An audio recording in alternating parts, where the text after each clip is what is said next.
Hello, ladies and gentlemen, and welcome to the very first episode of Book Club with Emma and Sam. You ready to get going? Great. So, what book are we reading? The Iliad. The Iliad.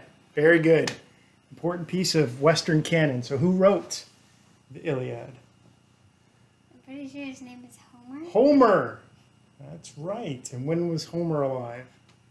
A very long time ago, but Very- I don't remember the exact year. Okay, well, good, because you shouldn't remember the exact year because no one really knows for sure. There's some disagreement. The range is between 850 and about 1250 years before Christ. That's a big time range, so Yeah. It's also not clear that it was actually written by one single author. However, it is considered to be an important part of the Western canon, and it's a great place to start for a book club. So let's first start by introducing ourselves. I'm Sam. I'm the dad. aka Papa Bear. I don't know about that. Yes. And you are? Emma. Okay, I don't know about any AKAs for you, but we can get going. So, what's the setting for the Iliad? You've already read the first book, right? Not all of it. Not all of it. No. It's pretty tough to make sense of it, isn't it? Mm-hmm. Yeah, Those haven't- words I don't know. I had to Google some of them. Okay, so some of the words are confusing. What about the ideas? Is it easy to follow along each verse? No. No. It's Okay. written weirdly. Well, how was it originally written? What language? It was in Greek? Greek, yeah. So Homer is reputed to have been Ionian. What does that mean? Greece, for a long time, wasn't a single country, right? There's the mainland that has like Athens and Sparta and stuff like that, but most of modern day Greece is a scattering of islands in the Mediterranean. So each one of those islands back, 3,000 years ago or so, had different dialects. They could communicate with each other, but it was like talking to somebody who spoke. It's like talking to a dude from Wales, but backcountry, not Cardiff. Like an old cranky old farmer. You might be able to understand what he's saying, but it's kind of hard. Anyway, Homer was Ionian. So when he wrote this, it was probably recited in that particular dialect. But it was written as an epic poem. What's an epic? What does epic mean? I'm pretty sure an epic poem means like a poem that's really long that you can fit it into a book. Okay, that's a good guess. Did they have movies 3,000 years ago? No. No. What did they do for entertainment? Read, probably. Did everyone know how to read 3,000 years ago? Probably not. Probably not. It was probably reserved for fairly wealthy folks.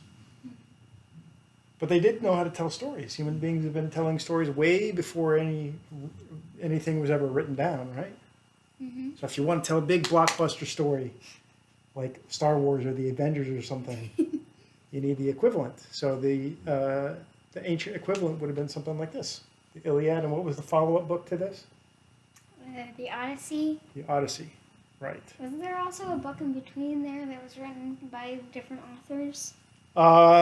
Yeah, so you can sort of take the Trojan War, which is the setting for this, as an extended universe, and different authors have picked off different bits. The three that are considered to be major canon are going to be the Iliad and the Odyssey, which were written by Homer, like I said, probably around 3,000 years ago. And then a few hundred years later, in the interim, there was a story called the Aeneid, written by a Roman fella named Virgil.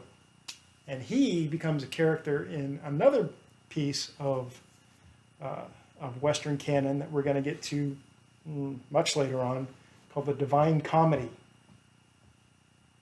Okay. Okay. All right. So anyway, that's enough preliminary stuff. Let's get going with the actual story itself. So why don't you take the first verse? I don't know. What is the first verse? Right there. Starting to sing. From there to where? Just that first section. From sing to another. Okay. Sing, O goddess, the anger of Achilles. Achilles. Son of Peleus. Peleus, that brought countless ills upon the Achaeans. Achaeans. I cannot pronounce half of these words. Well, that's the purpose of having a book club. Many a brave soul did it send hurrying down to Hades, and many a hero did it yield a prey to dogs and vultures. For so were the counsels of Jove fulfilled from the day on which the son of Atreus, is that how you pronounce it? Mm-hmm. Okay, very good. King of men and the great Achilles first fell out with each other. Good. With one another. All right. So, Each other. epic poetry always has an entreaty. The first line is going to be, "Hey, muses." Muses are like the spirits of inspiration and imagination, right? Each form of art has a muse. There's a muse for sculpture, a muse for painting, a muse for poetry, a muse for prose. I used to know the names of all of them, but I don't anymore. I remember Calliope. But that's what this is. Saying, hey, give me some inspiration because I'm about to tell you a story of Achilles and this fella named Atreus. But Atreus isn't the name that they use later on in this story, is it? They use a different name. How about I read the next one? Okay. The next line, okay? And which of the gods was it that set on them to quarrel? It was the son of Jove and Leto, for he was angry with the king and sent a pestilence upon the host to plague the people, because the son of Atreus had dishonored Chryses, that one I don't know how to pronounce either, his priest. Now Chryses had come to the ships of the Achaeans. The Achaeans were the Greeks, okay? Yeah. So they were, Region. right, but this was, like I said, this all happened before Greece was a country. So the ethnic group that they're talking about in this here, they call them Achaeans. So they're technically Greek. No, they technically weren't Greek because there was no such thing as Greece at the time. It was a set of city-states that were independent. But it's in what we call Greece today. Yes, that's accurate. Now, Chryses had come to the ships of the Achaeans to free his daughter and had brought with him a great ransom. Moreover, he bore in his hand the scepter of Apollo, wreathed in a supplicant's wreath, and he besought the Achaeans, but most of all, the two sons of Atreus, who were their chiefs. Okay, now we get to Atreus, sons of Atreus, who were their chiefs. So we're talking about brothers, right? Mm-hmm. So then their dad was Atreus, okay? Mm-hmm.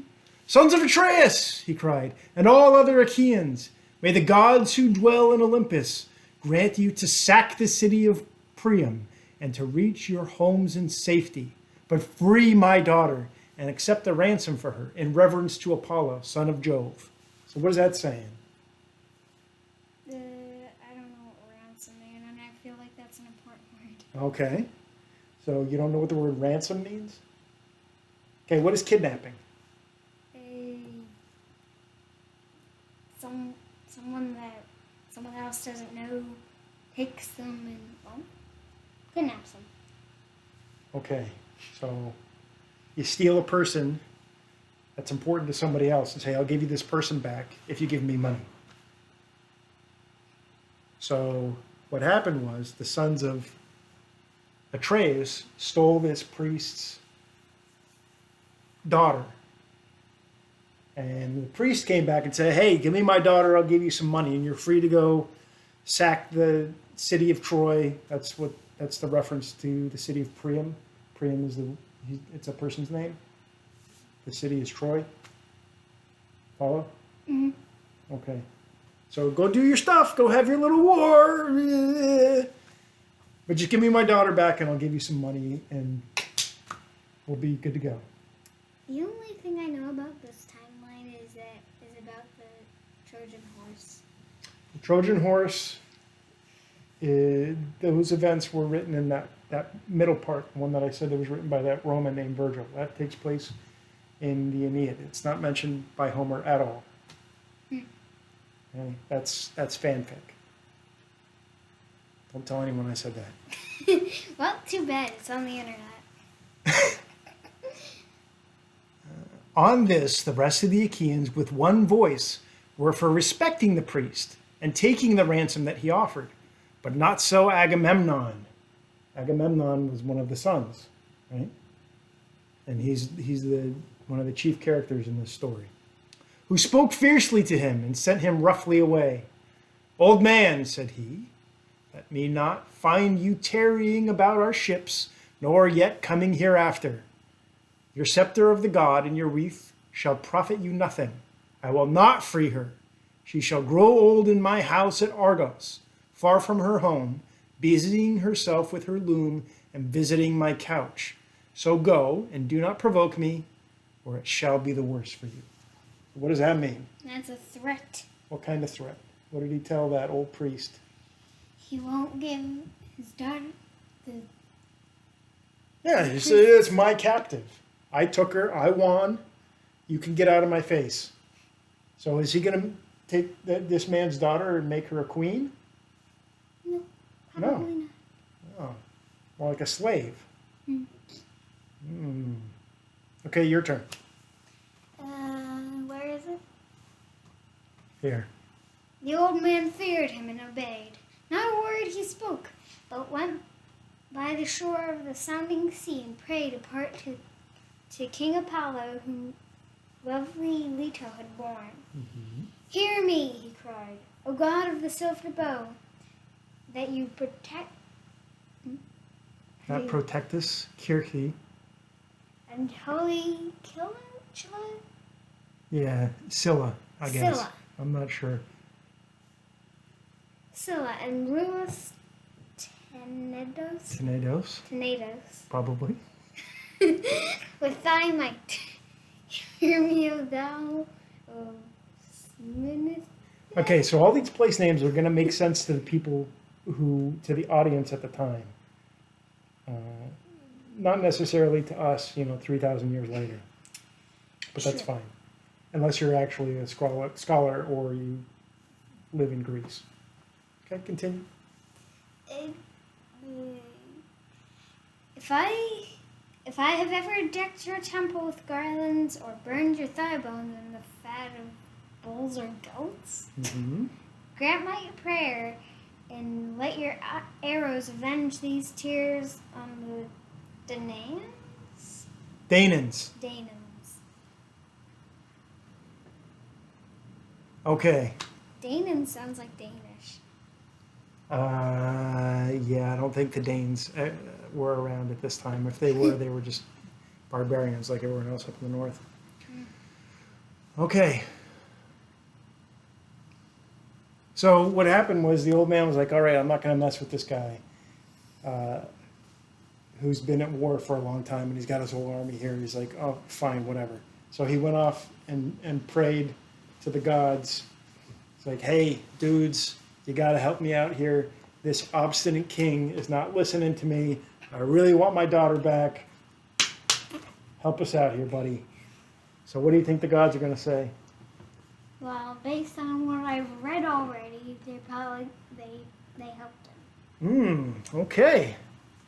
So what does it mean, burning thigh bones in fat? I don't know. Okay, well, this is a recurring theme throughout this poem. That's how you give honor to the gods. You slaughter a bull, you cut all the meat off, you take the thigh bones, wrap it in fat and burn it, and then everyone gets a feast. So the smoke is for the gods and the food is for the people. Right? And they talk about this an awful lot. So if you repeat a theme in a piece of art, it's probably important, right? That's my guess. Thus did he pray, and Apollo heard his prayers. He came down furious from the summits of Olympus with his bow and his quiver upon his shoulder, and the arrows rattled on his back. With the rage that trembled within him, he sat himself down, away from the ships, with a face as dark as night, and his silver bow rang death as he shot his arrow in the midst of them. First he smote their mules and their hounds, but presently he aimed his shafts at the people themselves, and all day long the pyres of the dead were burning.